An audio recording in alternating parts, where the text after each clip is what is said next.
Jadi kalau misalnya my friends mengikuti beberapa waktu terakhir ini setelah, bumi itu tidak lagi masuk dalam active watchlist-nya kita, tapi memang kita cukup aktif membahas, Bumi Resources atau bumi ini dalam beberapa minggu terakhir nih my friends. Jadi kalau misalnya ditanya apakah dari sisi jangka menengah ke panjang, cerita atau potensi narasi dari bumi ini masih berlanjut atau tidak, jawabannya iya. Tapi ekspektasi dari volatilitasnya mungkin akan sangat tinggi sekali dalam beberapa waktu ke depan, karena memang ada beberapa hal yang sudah kita update sebenarnya dalam beberapa minggu terakhir ini. Jadi yang baru nonton, baru lihat Tiger Insights, saya mungkin akan remind lagi. Jadi kalau misalnya my friends perhatiin beberapa minggu terakhir ini update kita itu fokus dengan ekspektasi bumi yang akan masuk ke MSCI. Ini bukan kita yang bilang ya, tapi ini kalau my friends coba cari di mana-mana itu banyak sekali yang optimis bumi itu masuk ke MSCI.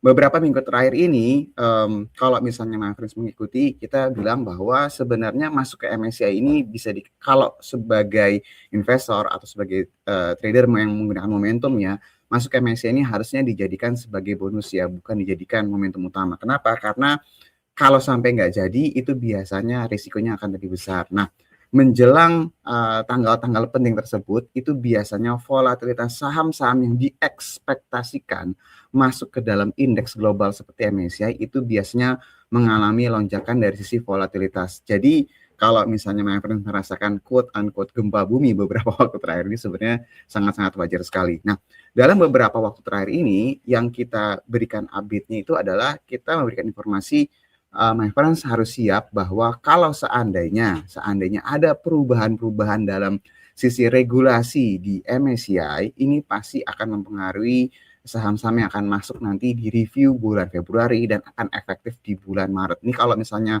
my friends lihat, next jadwalnya itu adalah MSCI announcement date-nya itu tanggal 10 Februari. Ini my friends bisa lihat di layar kacanya my friends ya. Dan efektifnya itu tanggal 2. Jadi masuk atau tidaknya bumi itu akan kita ketahui nanti tanggal 10 Februari dan efektif masuk atau kalau masuk ya itu akan terjadi rebalancing-nya di tanggal 2 Maret 2026. Nah, untuk yang kenapa kita pada saat itu bilang harus diperhatikan dari sisi risikonya, karena kalau my friends ingat, kita update juga bahwa selain tanggal 10 Februari sebagai tanggal penting yang berhubungan dengan MSCI, tanggal akhir Januari, ekspektasi tanggal 31 Januari itu juga merupakan tanggal penting my friends. Kenapa? Kita ulangin lagi bahwa masalah regulasi free float yang sudah didengungkan oleh MSCI itu kita akan dengar update-nya itu di tanggal 31 Januari.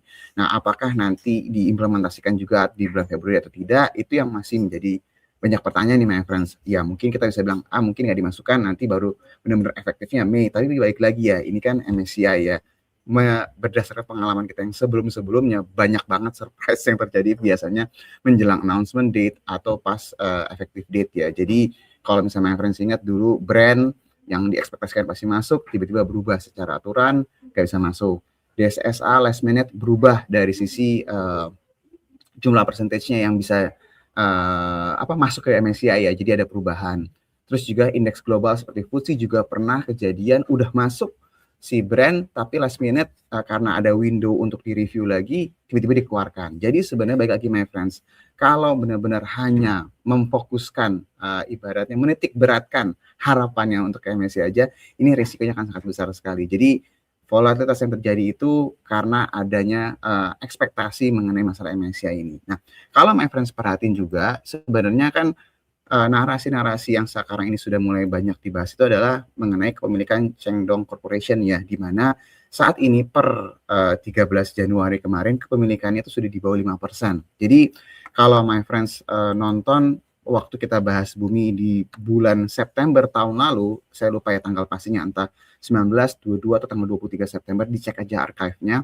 Kita expect bahwa perubahan kepemilikan Chengdong ini diikuti dengan likuiditas yang meningkat, ini harusnya menjadi momentum yang sangat positif buat bumi. Itu kita bahas di September 2025. Dicek aja archive-nya.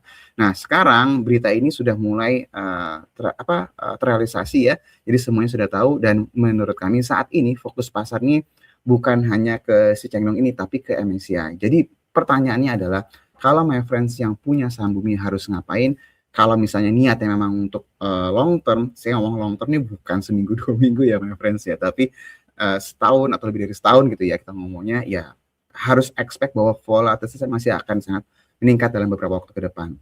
Kalau seandainya bumi masuk gimana chemistry? Udah pasti rally-nya akan berlanjut, likuiditas akan meningkat secara lebih signifikan lagi, ya itu harapan positifnya. Tapi dari sisi yang negatifnya, my friends harus siap kalau ternyata mundur masuknya atau mungkin nggak masuk di periode bulan Februari ini atau ada perubahan-perubahan regulasi. Jadi yang sudah punya juga tetap harus bersiap ya kalau seandainya ada perubahan-perubahan dan ternyata kalau seandainya bumi nggak masuk, my friends juga harus siap dengan volatilitas yang akan lebih tinggi dibandingkan 2 hari terakhir ini ya. Jadi kalau saya tanya, apakah gempa buminya sudah selesai? Harusnya gempa buminya selesai ketika kita sudah tahu di mendekati bulan-bulan Februari nanti atau setelah 10 Februari. Jadi ini mudah-mudahan bisa memberikan ketenangan ya buat my friends yang bingung dalam beberapa hari terakhir ini.